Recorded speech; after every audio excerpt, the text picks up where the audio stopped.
can't buy. It resides between my eyes. Walked through the fire, came out better on the other side.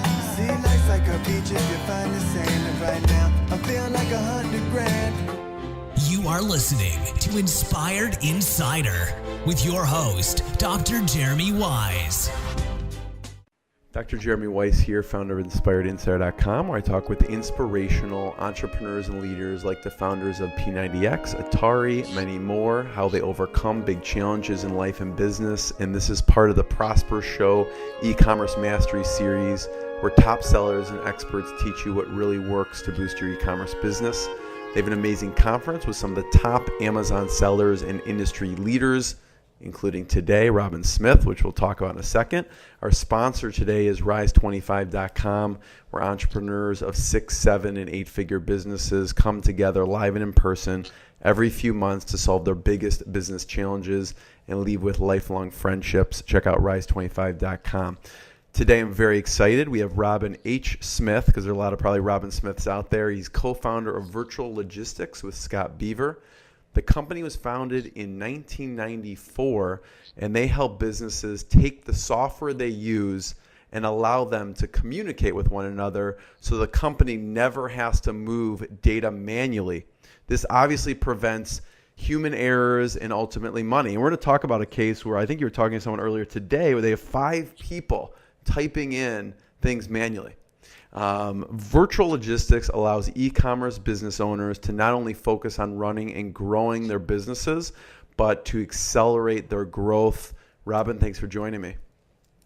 Thank you for having me today. It's a pleasure to be here. So you don't have to name the company. So this company you're talking to has 5 people manually entering things. You heard it right. So, So think of that. They've got people pounding the keyboard from 9 o'clock in the morning until 5 o'clock at night, probably having a smoke break, having a lunch break, and a coffee break. Somebody comes along, asks them a question, they make a mistake.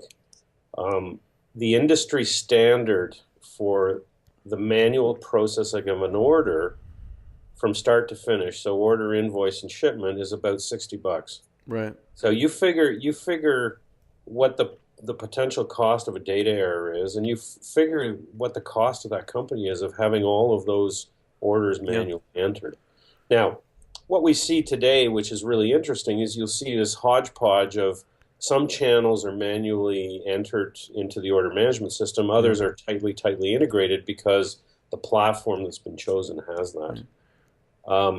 That's not a scalable solution. What's something, when you're talking to a company like this, obviously you have a lot of solutions to integrate. What's something for them that they thought they had to manually enter, but you told them, no, there's an actual integration that'll integrate this and that together? Well, it's more that they don't know that it can be integrated. That's really not the issue, because if you think about it, most people are have come out of the app world. I absolutely hate Steve Jobs for creating the app concept, because the app concept, what it does is it takes a very complex process and simplifies it into like that app McNugget that everybody understands, and it's either free or there's a low price associated with it, but it's putting you into that lowest common denominator. Mm-hmm. It doesn't always work for everybody. So people are sensitized now. Well, there's got to be an app that allows me to connect this to this. As you scale in an e-commerce business, and as you get more channels in your mix, you are going to run into situations where there is no app for certain things. Right. So what ends up happening is that it will integrate those that are easy to integrate. Mm-hmm. They may not necessarily be the highest volume channels, and the ones where there quote unquote is no app, they'll either leave it alone with no integration, or they'll go out and they'll try and find some programmer, using one of the freelance boards to try and do it themselves. And what ends up happening is that you get all these sort of like Band-Aids that are applied. And it's not that people don't know that they can integrate. It's that they know they can integrate. It's just they don't know how to go about creating that data strategy or that strategy around tying all of these things together. So what are the most common integrations? Like, I'm sure you see like Shopify and Amazon Seller Central. What do people use Shopify? How do they integrate Shopify with virtual logistics? How do they use you to communicate? And that's an interesting question, because if you think of most integrations today, they're point to point. I'm connecting Amazon to my accounting software. I'm connecting Shopify to my accounting software. Our approach is completely different. Yeah. We can do point to point. That's not a problem. But we believe that where e-commerce is going with this multi-channel world is that it's really a model of point to many, right, or many to one. So if you think about it, when we take a feed off of Shopify, I have the ability now on my platform and our service to go out to many different applications, not just Shopify to this, Shopify to that. It's really, I bring the data in, I normalize it, and I can now push it out to wherever that data has to go. So it could be an order management platform. You may want to take the customer information and throw that into your marketing automation platform. Maybe you don't need all the information that's in Shopify. Maybe you've got multiple warehouses that you want to deal with, and your order management system can only handle one. Well, you need that order in your order management system, but maybe now we split the orders geographically and we push it out to the various 3PLs. So depending on what the application mix and what the business model is, we now can tailor that integration to the way the business runs. Right. As opposed to trying to shoehorn you into, well, I want to connect this to this and this to this, which is usually point to point. Right.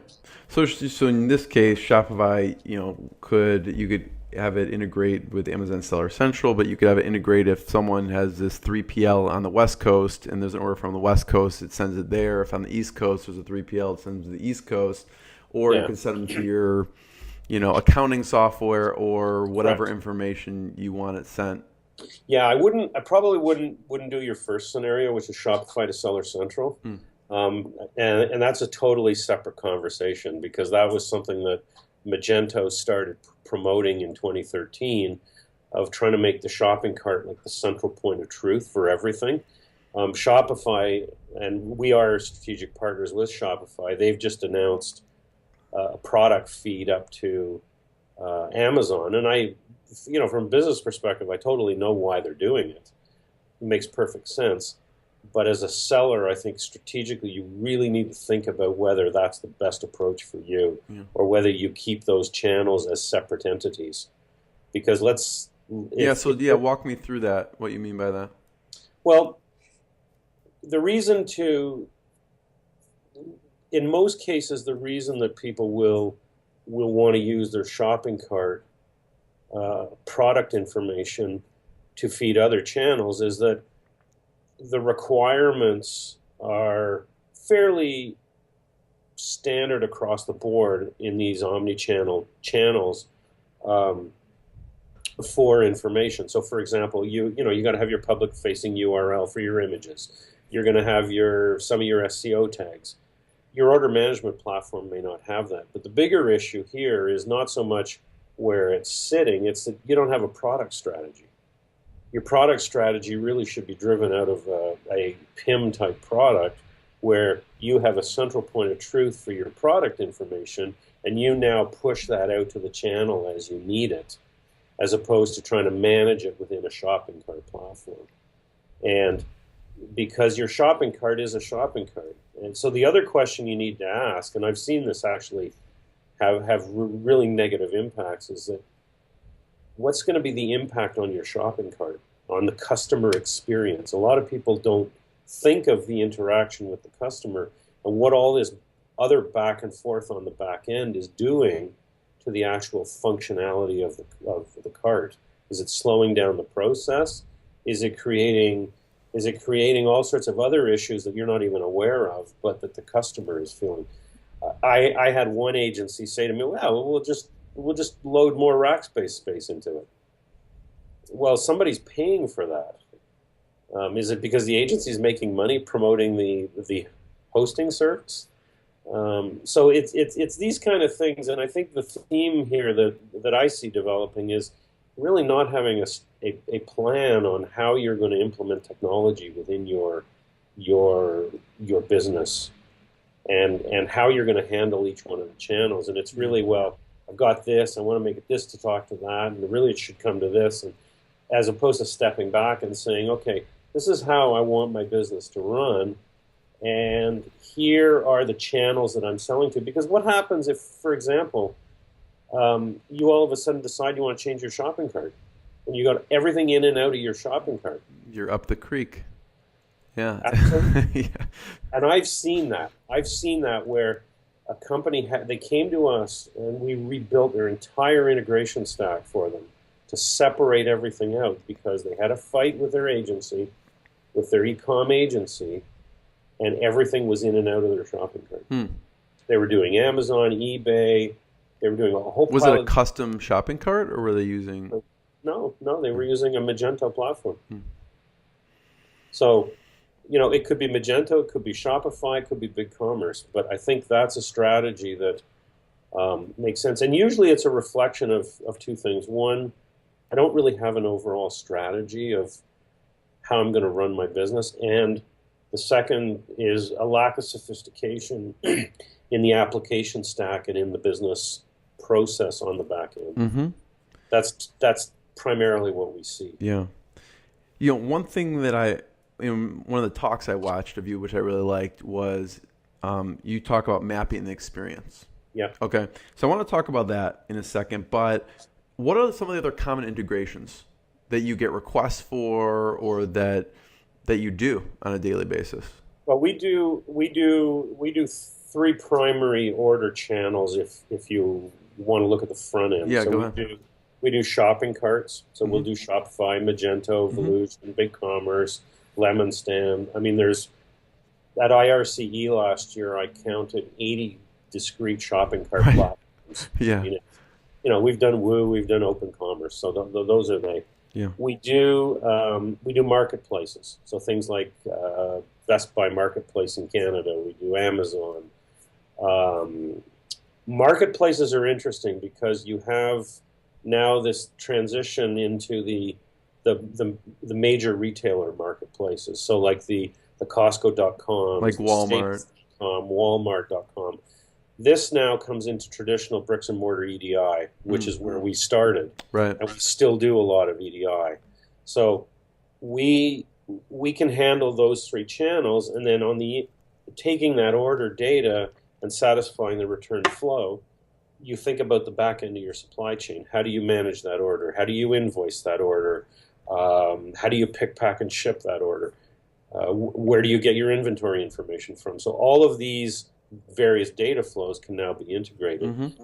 And as your business scales and gets more sophisticated, I come back to this model of having a plan of where is information going to come from so that you're satisfying the demands. Because one of the really interesting things, and this is something that we see that has come out of the EDI world, where compliance and chargebacks and vendor demands were always very strict and very rigid.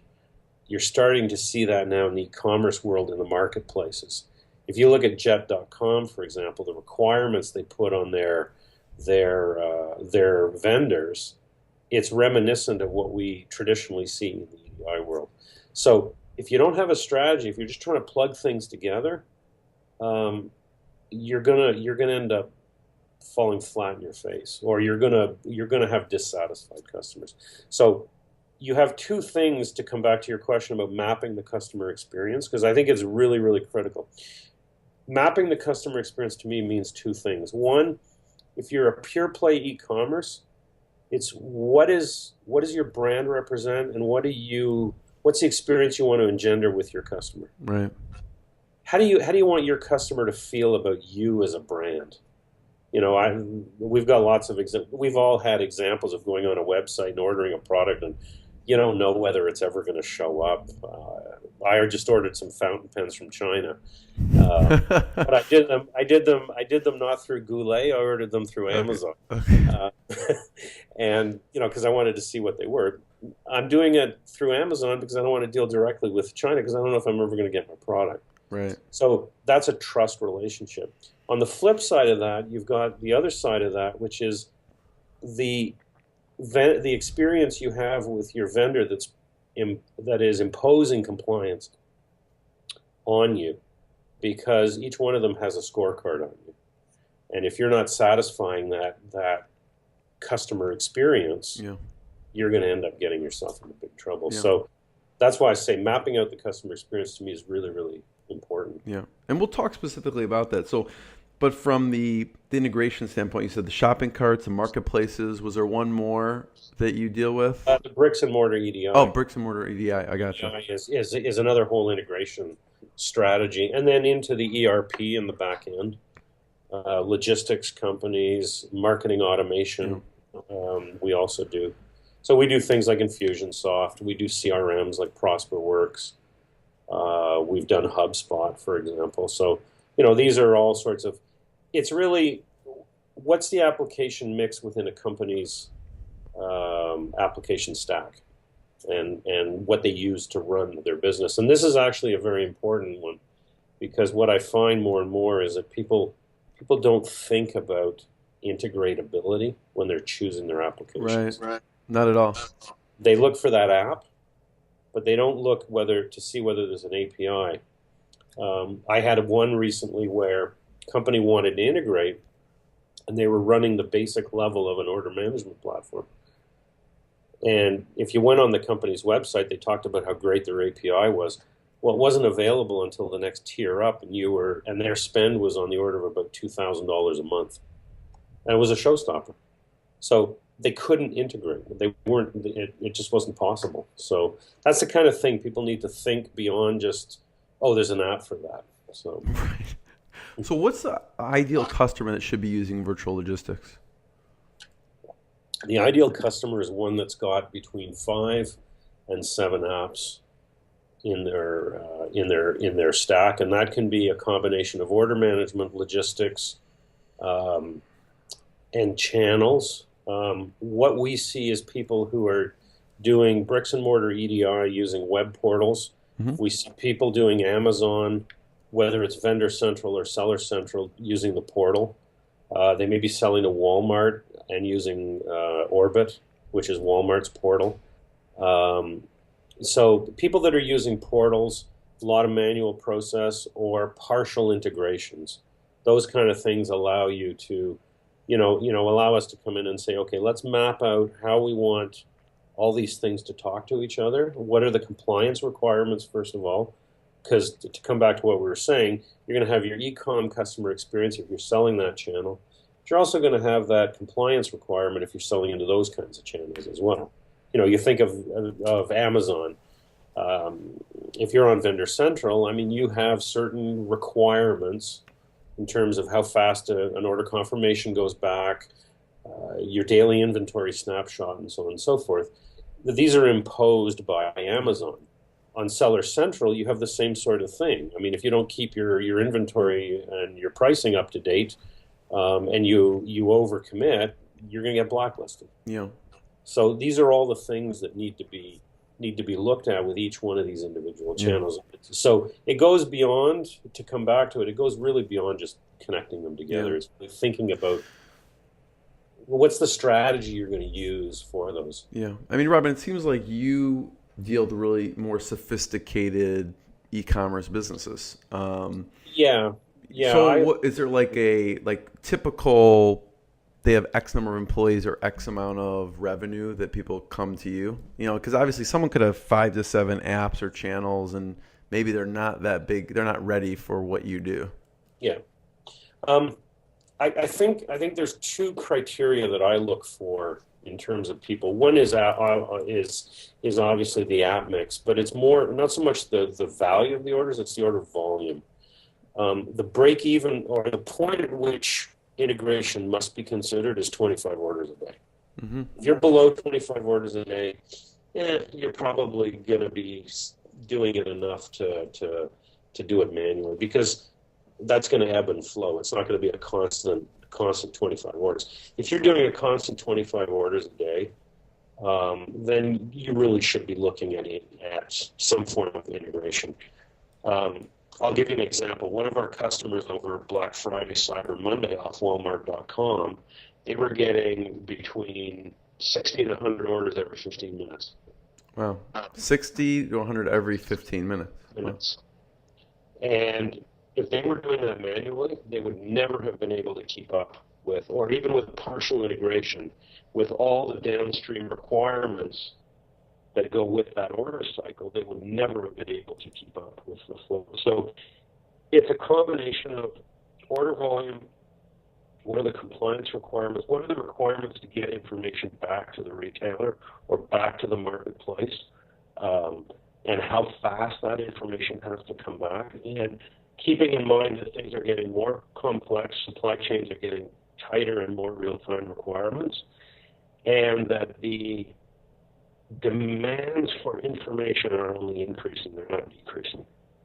Because if you put yourself in the place of marketplace, for example, if we use Amazon, the customer experience that they're using your data to generate, if you can't provide that data in a timely manner, you're not going to be there. You're not going to be selling them for very long. Yeah. So that's why I say mapping that experience is really no different on an e-commerce site than it is selling to a marketplace. It's what is the data you have to provide? How fast do you have to provide it? How many hoops do you have to jump through? Like, are you cutting and pasting into a spreadsheet to provide Amazon with your inventory? Well, is that really that efficient? I mean, you may have 100 orders a week, but it's taking you 3 days to generate that inventory file because you're pulling data from like 6 different sources. That's a candidate for doing some form of integration, or at least looking at how you can tie that into a more efficient flow. Yeah. So I don't really use dollar volume because we have sites that don't do an awful lot of dollar volume transactionally wise, but they have sufficient complexity within their supply chain that they have enough apps to do that, to connect, to have them all talking to each other manually just is overwhelming. Yeah. So it's perhaps a little bit different way of looking at it, but I think that's a better way because that gives you a better perspective on where the growth is within your channels. Yeah, yeah. Because we've all been taught from an accounting perspective to look at the P&L and to look at where we're making the most money on our orders, rather than looking at how much complexity there is and how we satisfy that. And I think that's a really, really important thing to look at as an organization scales. Yeah. But I'm going to talk about mapping experience. I'm going to have you reset the video, just push the video off and on because it looks like it's still catching up. Like it was a little pixelated for a second. Yeah. If you push the video off and then on, so it just kind of resets it because I think it was working with some bandwidth issues. So I want to be able to make sure people hear you. Okay. The order mapping the customer experience. There's a perfect infographic, or there's a perfect graphic that's out on the web. If you do a Google search for the e-commerce order cycle, it's a fantastic thing. It looks like a snakes and ladders kind of graphic with little squares where things are going from one to the other. Mm-hmm. If you look at that, it's an absolute perfect circle. The order comes in, it goes through, it goes out to shipment. There's a little guide pack in the box. The truck goes out. I mean, how realistic is that? Right. How many times have you placed an order and gotten an email saying, well, your shipment is going to be delayed, or we don't have the stock, or so on and so forth. So there is no such thing as a perfect order cycle. What there is you've got to map what that cycle is within your own business, and you've got to go and you've got to identify where you need to have touch points to be able to go back to your customer and say, you know what, we're having a problem. Here's some information. This is what we think is going to happen. Or you're providing information to somebody else. If you're doing vendor dropship, for example, for a retailer, some retailers actually require you to provide information at every step of the process where that order is. Right. If you think of Lowe's, for example, in their e-com model, that's what they do. So mapping that order process, if you think of the e-commerce world, what do you want to engender with your customer? You think of the marketplaces and the e-com platforms, what is being imposed on you and how are you going to provide the data to satisfy that experience? And I think that's key. Yeah. So that's why I like when you talk about mapping experience, because I feel like everyone can just do that and find some interesting things maybe they're not doing or not doing right. And you probably get really deep into this with companies because you're looking at integrating all their tools together. So what are some of the big mistakes you find people are making in their e-commerce business? That's a good one. One of the big ones we find, which is a killer on scorecards in the marketplaces, is relying on too much cutting and pasting into spreadsheets. It's so time consuming and it's so error prone. Now, a lot of people do that because they're getting their data, their inventory data, from maybe 2 or 3 different sources, and they're having to manually knit all this data together. And then they do an upload up to the portal. So you think of Amazon, for example. I do a manual upload to the portal of my inventory, and there's mistakes. Well, what's the impact of that? I don't realize that those mistakes are there because I'm cutting and pasting. And what's the impact now in my relationship with Amazon? That kind of thing, I think, is something that people need to step back and think about it. Sure, that's how you're doing it right now, but is that the best way for you to scale your business? The other thing that we see is a lot of people they want integration, but they're not willing to spend the time to dissect their processes. And because they're not willing to dissect their processes, they don't understand the complexity they have within their own businesses. Mm-hmm. They pay lip service to it. So there's where I can do it, I will often get everybody in bigger companies, often get everybody who deals with an order in a room, in a conference room, and I'll take a ball of wool and I'll say, let's start with the first person that touches that order. Pass the ball of wool around to or a ball of string, whatever you want. Right. And pass it around to everybody in the room in the sequence that they touch that order. And you want a visual of how complex processes can be within an organization. Do you have pictures of that? That's interesting. I don't. I can dig something out. Oh, no. I think you should after you're done with that meeting, I think you need to take a picture of what that web looks like. Well, a lot of people don't want pictures because they're embarrassed. Right. Well, I mean, I don't know if it's something to be embarrassed about, but there just needs to be something to connect them all, right? Well, that's it. Exactly. So what have you uncovered in someone's business that they were surprised about that really helped as far as integrating something that they didn't realize could even be integrated? I don't think it's they were surprised that it couldn't be, that that it was integrated. It was more they were surprised at how we could streamline processes and how we could simplify things. I think that was the bigger aha kind of moment, is that coming with a different perspective on how to do things. Because you think of most business people, and I'm a victim of it too.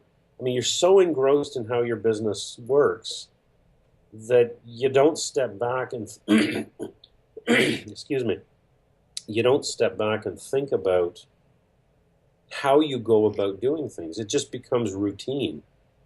And unless somebody from the outside is looking at us saying, man, that's a stupid way of doing something. Have you thought of changing the orientation? So without naming names, what's something that maybe they were taking 6 steps and you're like, no, you only need to do these 2 steps or whatever. You simplified the process. What was some?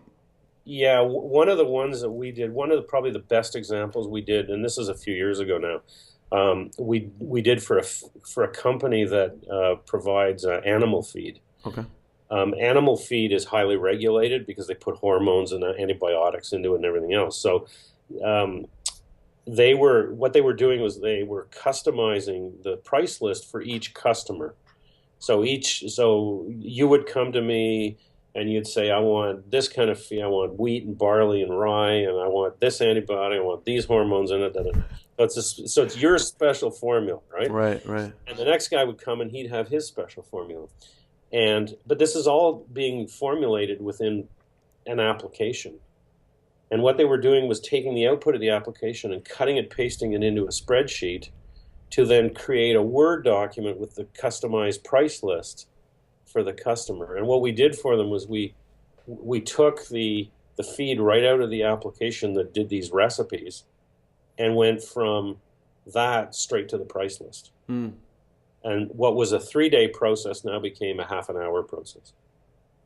So that's the kind of thing where you take those steps. And it was because they had always done it that way. That was the way that they built their weekly price list. Because animal feed is a commodity, right? And the commodity prices change on a daily basis. So every week they were putting out a new price list. So that's a good example. But I think I think in any business you can go through and you can find examples like that. So, Raman, do people usually hire virtual logistics to do this complexity one time and it's a one-time type of fee, or is it a monthly thing where we set up these things that run monthly? We have two components. We have an onboarding component, which is let's set up the integration according to your business requirements. The assumption is your business rules make sense. The way you run your business makes sense. We'll tell you if there are things that you're not doing the way we think or that could be done better. Yeah, if you can improve it, yeah. Yeah, because we do want to improve people's business because we're all about accelerating growth. So there's an onboarding component, and what that does is it allows us to take our stock connectors and customize them by applying the business rules. Then we have a SaaS fee to run those and to monitor those. And the assumption is your business is not static, that it's going to change. So you may have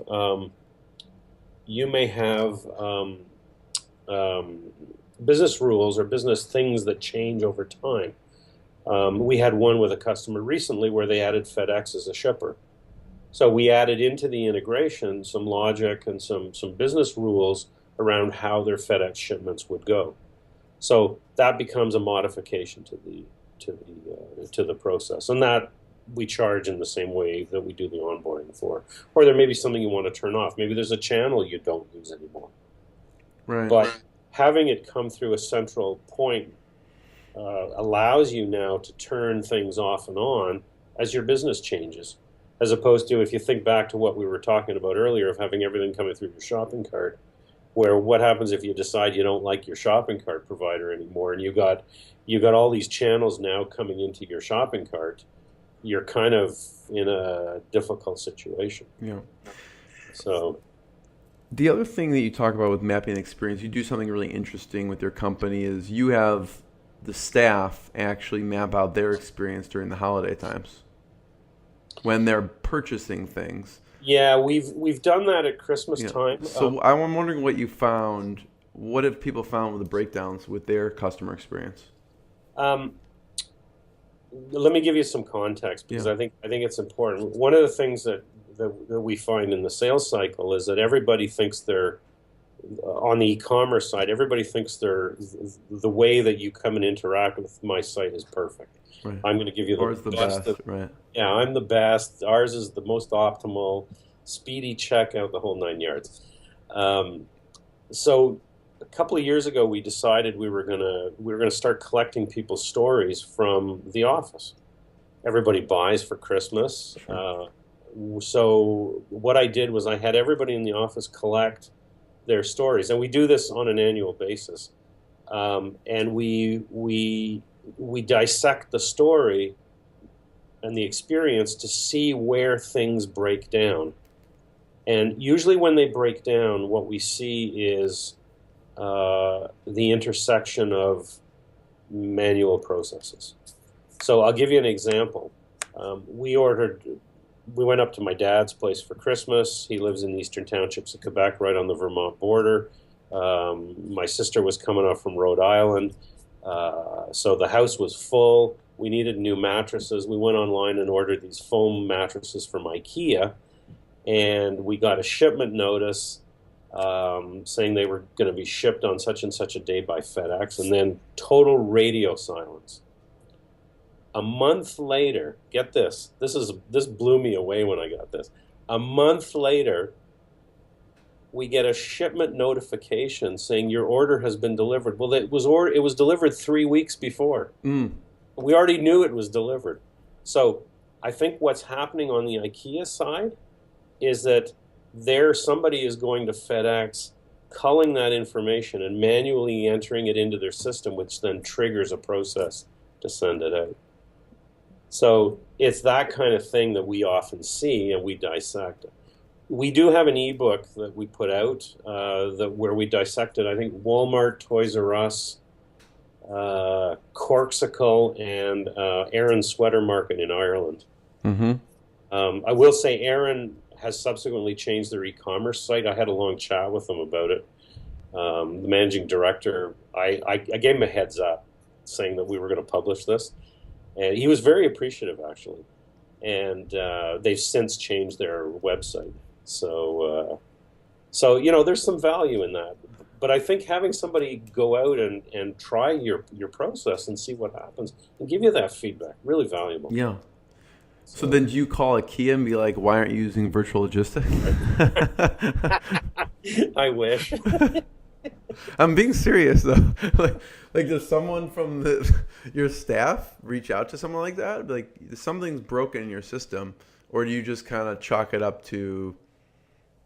Yeah. I use it as an example in conferences, and everybody gets a good chuckle, and if there's somebody from IKEA in the audience, then perfect. No, because it's interesting. It's very valuable to have someone go through the onboarding process, and like you said, with your onboarding portion, someone could do nothing. If they just went through that onboarding process, they would probably improve their business just by things they're not doing also. Because, you talked about the Aaron sweater. I think it was because you ordered a sweater, right? Yeah, I was looking for, one of those nice hand-knitted Irish sweaters. It's cold in Canada in the wintertime. They're hard to find here, and they're super expensive. So I ordered, and I actually liked the sweater I got, but I ordered one for my dad as well. So I had a second order coming through. And I had a different experience with them each time. And each time it was a different thing that broke in the process, which absolutely, to me, highlighted how much manual work was going on in the background. And when I talked to them... what was it that broke on each instance? Well, what it was, at one point, the phone number had been transcribed incorrectly, so that when DHL reached out to me, I didn't get the message. The second one was I had asked to have the shipment not sent to my home, but rather to my office, and they reversed the addresses. So, that's somebody entering stuff manually. So I was looking at your site, and you profile a few companies that you work with, Zippo, Dannison, Golda's Kitchen, Chapman's. What kind of stuff do you do for Golda's Kitchen? What is Golda's Kitchen? That struck me as interesting. Golda's Kitchen's a really cool little store. They have an e-commerce play. Yeah. So they've got a website, and they've got a retail outlet. What do they sell? Kitchen supplies. Oh, kitchen supplies. Okay. You want all-clad pots and pans. You want KitchenAid, blenders. They sell all that stuff. So we do the integration between their Magento site and their ERP, their accounting system, and that's very highly integrated. So we do all sorts of real-time data movement for them. Again, gets beyond the plug and play. Dannison is actually an interesting one. They sell toothpicks. Dannison sells flavored toothpicks. Now these guys. That's cool. Oh yeah, no, these guys are something else. They sell to the monocle shops. If you're familiar with the Monocle magazine, they sell to Fortnum and Mason in the UK, a very high-end luxury retailer. They sell to all sorts of men's boutiques where you're going in and buying, high-end clothes. They'll have that by the cash. So it's one of those impulse buys. Malt Scotch flavored toothpicks. And if you look at their stuff, it's all very nicely done in little bottles with, the old style tax labels on top of the cork. Yeah. It's really, really nicely done. They sell all over the world. How did they find you or you find them? They found us. They were using an order management platform, and their order volume had reached the point where they needed integration to a variety of channels, and the order management platform said they could do it.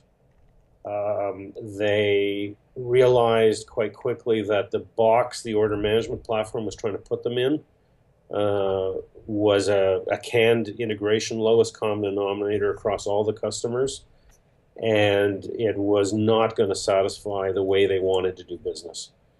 And they wanted something to allow them to have a lot more control over the data. As a result, they ended up scrapping the order management platform and implementing an ERP package, and that gave them the ability now to have control over the way the data was actually going to be used. Interesting. Because they do a lot more with the data than just simply passing the transactional information. So there's an example of, they had already mapped the customer experience. The owner had come into our office and we had whiteboarded it. And he laid out how he wanted the ideal scenario to work, and we went through, critiqued it, and I said to him, I don't think you're going to be able to do it with your current platform. You're going to have to think about this, and this. And he went away and mulled it over, and finally came back around and said, okay, I'm ready to do this. They had to change platforms. Yeah. That's a big decision, right? It was a big decision, but I think you're going to see more and more in the e-commerce world. A lot of companies are getting to the point where they've got the growth and the scale that they've gone with what's available, and now they've got to start rethinking their strategy about their application stack. We're seeing that more and more and more. What platforms was he considering? I don't remember the name of the platforms, frankly. It's been 2 years now. You see a lot of interesting businesses that probably cross your desk, like the flavored toothpicks. What's another interesting business where you just thought, I can't believe someone created a whole business out of this? The one that we had the most ethical discussion around whether we should even entertain was a guy who was doing porno videos and adult toys, and we decided that we'd talk to the employees about it and ask them whether they wanted to be engaged in that, because you can't just ask your employees to do that. And the consensus was no, they didn't want to work with somebody like that. Yeah. And we walked away. When the word ethical enters into the conversation, there's something gray. Yeah. I mean, most businesses are fairly pedestrian. Right. Like Chapman's makes ice cream, and Ollie Berthet makes shoes. Where's Chapman's based out of? Chapman's is north of Toronto. Okay. That was probably the one with the with the porno videos. It's probably. That's interesting, because if something's messed up in their process, it melts, right? I mean, what if something goes wrong in Chapman's process? Yeah, they're selling to the major retailers, so there's a cold chain component in their process. That's more of a logistical issue. But yeah, I think it's certainly a concern. What they've got to deal with more is timeliness of data and compliance, making sure that the relationships they have, that customer experience with their vendor, that they're satisfying that. So. Robin, you also come across a lot of software and tools because you have to integrate with them. You're also hearing about different ones because people are using them. What are some of the, I know you can't give like a endorsement of any one, but what are some of the most common popular software and tools that you find people are using, and you could maybe under the shopping cart or marketplace or whatever you find is very popular now, that maybe someone isn't using? Yeah, that's an interesting one because I think you have to look at the vertical. There are some verticals where there's very vertical specific applications. Like recently, I talked to a company that was selling phones, and there's a whole provisioning platform that they use. Well, I mean, somebody selling to Amazon maybe that sells phones might use that. We have a business that sells in the musical instrument marketplace. They came up with marketplaces we had never even heard of, like Reverb.com and stuff like that. I mean, never even heard of these things. They're so specialized. I think that if you look at, I would rather turn your question around, I think, and I'd look at what are the, rather than naming applications, it's looking at the technology that those applications have. Because I think that we're in this world that's transitioning from legacy old school apps to cloud-based SaaS apps. And what you've got is you've got the ones that are pure legacy, the ones that are hybrid, where they're trying to make that transition. And then you got the pure SaaS play guys. The pure SaaS play guys, what I look for is a public-facing API that has documentation, because the first thing we look at is what can I do with that application. So I had one recently where somebody came to me and said, I'm considering this application. They have a public-facing API. I want to do this, this, and this. And I said, you can't do it. Their API doesn't support it. So right away, that was off the list. I think it's better to approach things from that perspective. In the API world, is it a REST-based API or is it a SOAP-based API? It's a lot more complicated and a lot more expensive to integrate to a SOAP-based API than it is to a REST-based API. People don't realize it, but there's a lot more complexity when you get into OAuth and the whole back and forth associated with SOAP. So in 1994, what did it look like when you started this company? What did it look like? Well, there was no internet. Well, it was just, no, that's not true. There was the internet, but it was DARPA. Okay. It was dial-up modems. We started with 1400 baud dial-up modems. We then went to 72, 14.4, and so on. We used to use PC Anywhere to connect to our customers' computers. So it was really computer to computer. We used, for customer support, we used bulletin board software, BBS software. Your older listeners will know exactly what I'm saying. Your younger ones are going, oh my God, this guy's a dinosaur. I actually always bug my boys that I remember the first hard drives that came out that were made by Winchester. And they were 5 megabytes, and they were like 6 inches tall. And today we're talking about terabytes. So, right. So it was very primitive. It was very difficult. It was very expensive to connect to people. If you had to sell to Walmart, for example, we used to use 3270 bisynchronous modems, and the last one we bought as a company cost us about $3,500. Wow. And that because you were talking to Walmart's mainframe. So that's how it's changed. How did you meet Scott? Scott and I worked at CN. We worked in a division of CN called Canac Telecom. And CN is Canadian National Railways. CN was a funny company because they had their fingers in everything. They owned phone companies. They owned a software group. They owned part of Air Canada at the time. They owned part of the Telesat. Telesat was Canada's satellite carrier. And when they were mandated to privatize and become a private company because they were government owned, they started closing down assets. And Scott and I worked at Canac. Canac was like a retirement home for CN, except that they sold all the old railway stock around the world. And they had this software division, and we were selling their phone company billing software. So and we were selling that around the world. So how did you decide then to start your own company? Because that's a big decision. I've always been entrepreneurial. I found the whole corporate structure at CN. At the time, CN had 35,000 employees, so big corporate bureaucracy. I found it stifling. My boss would irritate me. I'd go to the president of the company and give him my opinion, and here's my case, and here's why. It would piss my boss off. And I just knew at some point I was going to start my own business. I just didn't know what it was, but...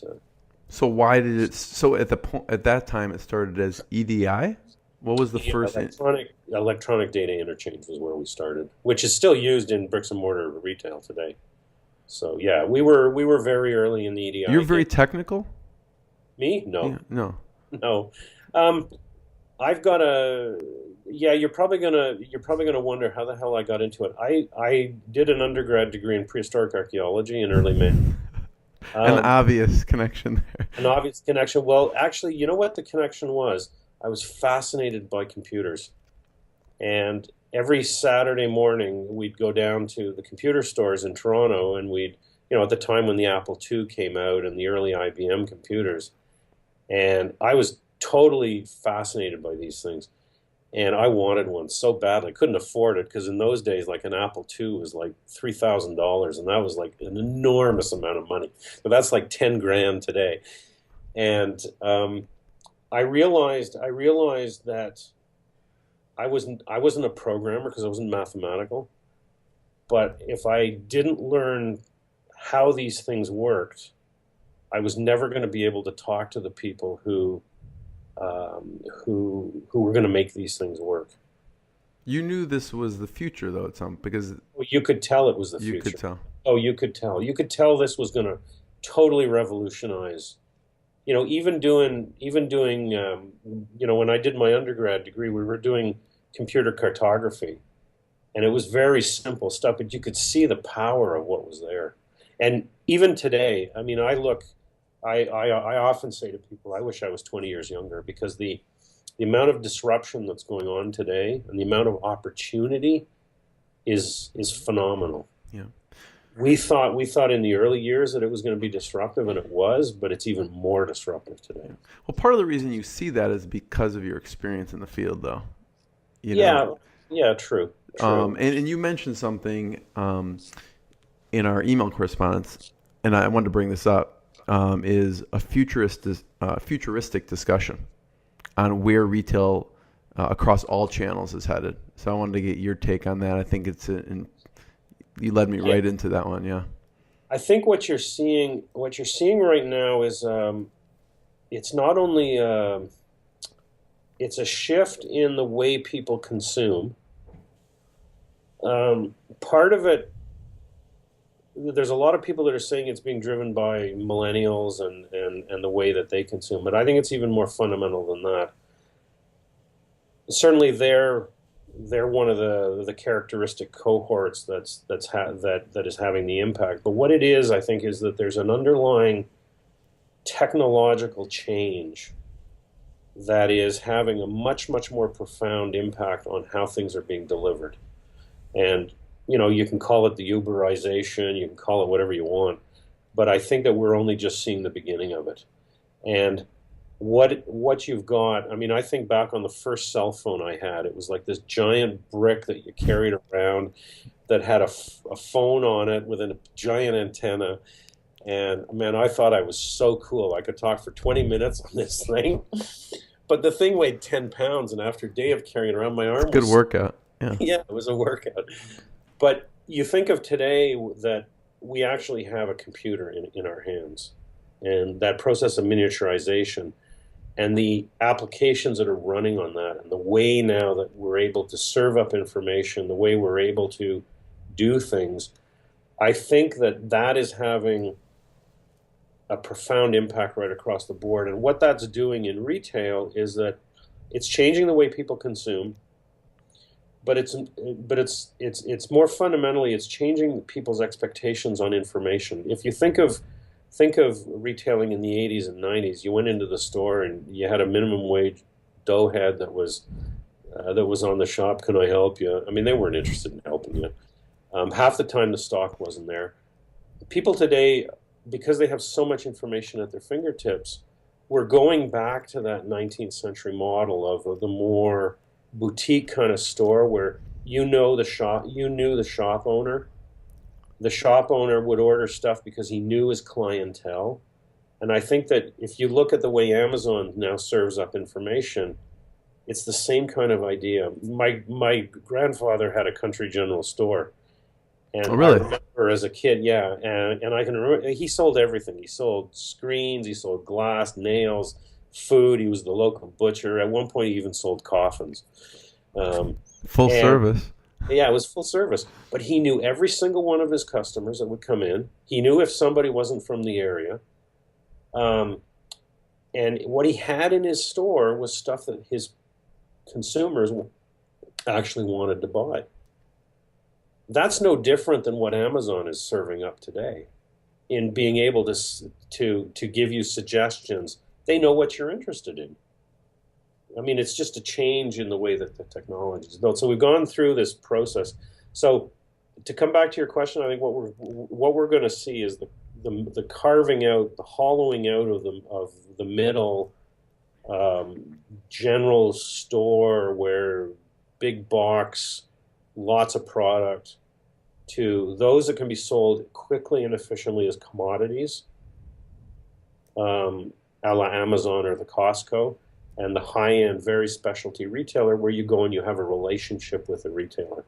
You know, you've either got a sales rep who's been there for a long time who knows you built a relationship with them, or you've got a store where you've got that kind of relationship. They sell the products that you're interested in. They're willing to do special orders for you. And I think you're going to see this commoditization on one side. I mean, it's already there with Amazon and the Costco's. The things in the middle, like Sears, I mean, they're going to go by the wayside. 5 years, I predict that you're going to see probably half of the existing retailers gone. You're going to see these electronic channels, and you're going to see these more specialty channels. And then you're going to have in the middle... Retailers gone like Blockbuster is gone type of thing? Yeah, exactly. Sears is on a death spiral right now. Will their online component go away too with their retail? I think that that's a very, very difficult process to go through to maintain that online when your bricks and mortar dies. I think that the credibility of the brand once the bricks and mortar dies has such an impact on the e-commerce play that my own personal opinion is I don't think it'll survive. Yeah. I mean, I think only the exceptional will survive. I think one of the ones, for example, I think that's really interesting and everybody should look at them is Best Buy. Look at the way Best Buy have reinvented themselves. I mean, they went from a struggling electronics retailer to a company that now is, I mean, they're pretty creative about some of the stuff that they're doing. Their marketplace in Canada, in the US, they shut it down because of the platform they were using. But in Canada, their marketplace is really, really successful. And they've had their growing pains, but they've reinvented their stores. Their stores are now much more that destination. They've gotten away from the commission-based sales reps. Their guys are on salaries, you know. So I think we're going to see more of that. I think you're also going to see much more local retailing, little tiny footprints where somebody's got a shop. They're selling, you know, like Goulet pens, for example. I think that's a good example. I mean, that's a very, very niche type of product. And you've got these specialty retailers that are niche. They're not trying to be everything for everybody. So, does that answer the question? Yeah, it does. I'm just curious of, like, if someone's has an e-commerce business now, what things should they start to look at or do differently because of what you see coming in the future? Like, maybe it's not putting energy in Sears.com or whatever. What are some things they should be on the lookout for or start doing or stop doing because of what you see as a trend? I think the most important thing to me, and this is really marketing, is what do they represent? You think of people, they get into business and they we have a very 19th century model. I buy a product from you, I mark it up, and I sell it to the guy next door. I mean, that's a very 19th century, it's a traditional way of doing business. But I think what the consumer is looking for today is much more based around, I want to have a relationship with you. I want authenticity from you. I want knowledge. I want expertise. And I mean, if you're going to sell a commodity, that's a whole different game, because that's in that model where I'm buying a product, I'm marking it up, and maybe I'm providing some value add in terms of design or something, or neat packaging or something else, but it's still a commodity play. And really my margin is very important. But I think that what you've got on the other side is this much more experiential kind of retailing, which is, and a lot of e-commerce businesses are not commodity based. They're much more of this experiential kind of thing. And I don't think a lot of them have thought about what it is that they actually represent. More content type marketing, more information, like he does the videos and things like that. I'll come back to Goulet and his pens. I think they really nailed it, because they have positioned themselves as absolute experts in the fountain pen world.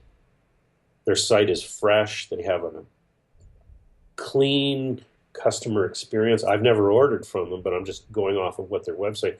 I get a sense of people who are inspired by what they're doing. I get a sense of people who really love fountain pens. They're not just in business because they're out there flogging pens. I mean, they're not flogging Bic pens by any stretch of the imagination, but there's you sense an enthusiasm, and I think that's one of their challenges, or one of the challenges they're going to have as they scale and get bigger, is to maintain that.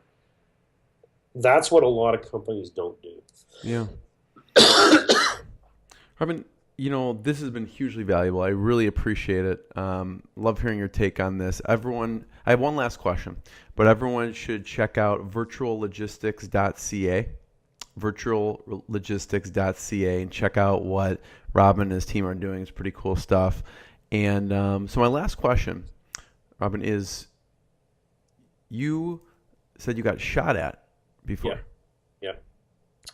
It was in 1994, late 94. One of my last business trips I did with Canuck, I was in Ethiopia in Addis Ababa, and I was sitting on the balcony of the Sheraton Hotel overlooking the hills, having a pizza and a glass of wine.